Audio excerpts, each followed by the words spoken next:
Donc d'ici 2050, on devrait voir disparaître l'ensemble des énergies fossiles, ce que l'on aimerait bien nous aussi voir et effectivement.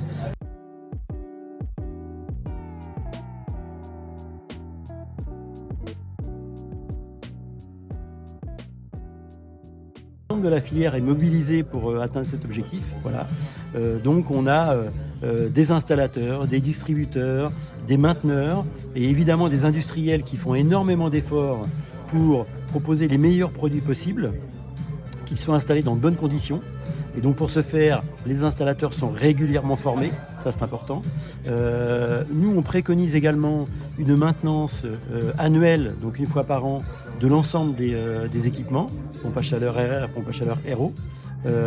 Et puis n'oublions pas aussi d'autres solutions technologiques, hein. On a les réseaux de chaleur, on a les pompes à chaleur en géothermie, qui sont également importantes.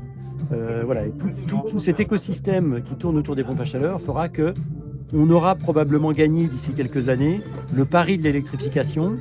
Ce que je peux dire, c'est qu'en France, on n'a pas forcément de pétrole, mais on a de l'électricité, et cette électricité, il faut l'utiliser au travers des pompes à chaleur.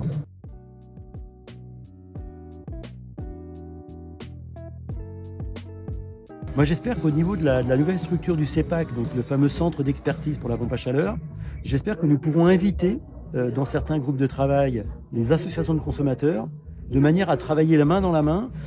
Et si nous, on doit prendre en compte des remarques qui viennent des utilisateurs finaux, eh bien, ce sera notre rôle, évidemment, d'y répondre.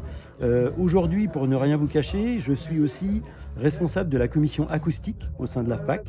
Et cette commission acoustique, elle a pour objet notamment de collecter les requêtes qui arrivent en général par mail ou via le site internet des consommateurs sur des nuisances sonores qui ont pu être constatées au niveau du voisinage suite à l'installation d'une pompe à chaleur. Et donc nous, on est là pour les conseiller et traiter ce genre de problème.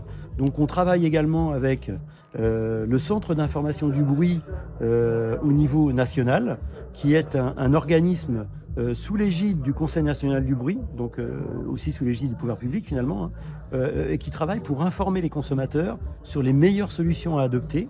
On travaille également avec un autre organisme qui s'appelle le GIAC, qui est le groupement des ingénieurs acousticiens de France, et qui permet aussi de diffuser des bonnes informations et pourquoi pas de proposer aussi des études acoustiques pour finalement travailler de manière préventive et trouver des solutions d'installation des pompes à chaleur, notamment les unités extérieures qui peuvent perturber un petit peu l'ambiance sonore, pour trouver les meilleures solutions à installer ces unités extérieures sans perturber le voisinage.